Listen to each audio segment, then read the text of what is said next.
Good morning students, how are you all? So now we're gonna revise our chapter number 6 Obey your elders of moral value. ये हमारे chapter number 6 का आज हम क्या करने वाले, रिवीजन करने वाले हैं. मॉरल वैल्यू का चैप्टर है ये. ओके, तो देखिए क्या है इस चैप्टर में. हम ये चैप्टर पहले पढ़ चुके हैं, तो आज तो हम सिर्फ रिवीजन कर रहे हैं. ये जो स्टोरी है ये है 3 फिशेस के बारे में, ठीक है ना. ये 3 फिशेस के बारे में स्टोरी है, जिसमें से एक उनकी मामा फिश होती हैं और 2 उनके क्या होते हैं, किड्स होते हैं, 2 बच्चे होते हैं. एक बड़ा होता है और एक छोटा होता है. सो ये तीनों फिशेस एक पॉन्ड में रहती थी, ठीक है ना. ये फैमिली है छोटी सी जो अपने एक पॉन्ड में रहती थी.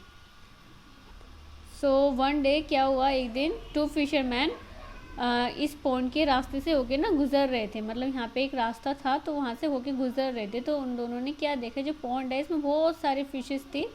इनके अलावा और भी बहुत सारे फिशेस थे जो इसमें आराम से खेल रही थी खुशी खुशी. सो क्या होता है, जो फिशरमैन होता है उनमें से एक फिशरमैन उन फिशेस को पकड़ने की प्लान करता है कि हम यहाँ पे आके फिशिंग करेंगे. सो जो दूसरा फिशरमैन होता है वो क्या कहता है, we shall catch them tomorrow, कि हम कल आकर के मॉर्निंग में यहाँ इन फिशेस को पकड़ेंगे. सो जो मामा फिश होती है वो उन दोनों फिशरमैन की कन्वर्सेशन को ओवरहर्ड करती है, मतलब उनकी सारी बातें सुन लेती हैं. और वो तभी इमीडिएटली क्या करती है, डिसाइड कर लेती है कि वो इस पॉन्ड को छोड़ के कहीं और चले जाएंगे. ओके, सो ये मामा फिश बात अपने किड्स को जा कर के बताती हैं. सो फिर क्या होता है, जो छोटा होता है ना, यंगर फिश जो होता है वो उनको मॉक करने लगता है, मतलब अपने बड़ों का मजाक बनाने लगता है और कहता है कि ये हमारा घर है और हमें यहाँ से नहीं जाना चाहिए. देखिए लिखा है ना, why should we leave our own pond and go somewhere else, कि हमें अपना पॉन्ड क्यों लीव करना चाहिए और कहीं और चले जाना चाहिए.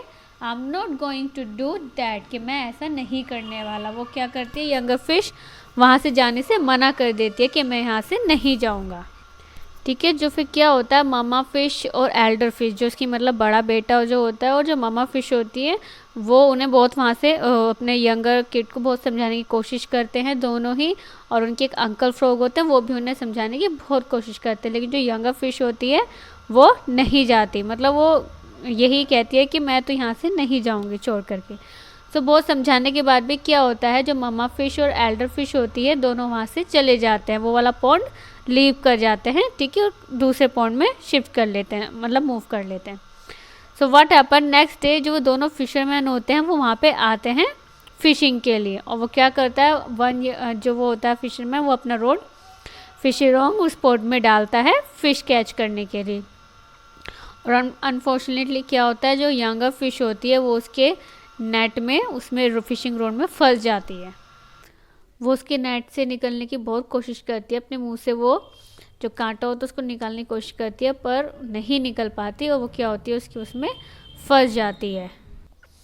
और फिर जो फिशरमैन होता है वो उसको अपने घर ले जाता है पकड़ के, ठीक है ना. फिर उसको जब उसके साथ ये हो जाता है तो दैन उसको ये रियलाइज़ होता है कि उसे अपने जो बड़े थे उनकी बात माननी चाहिए थी.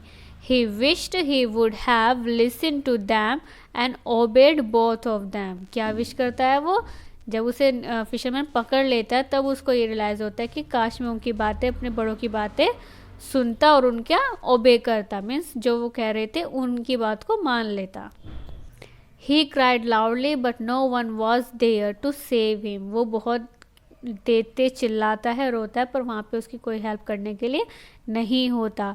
The fisherman killed him and carried him away.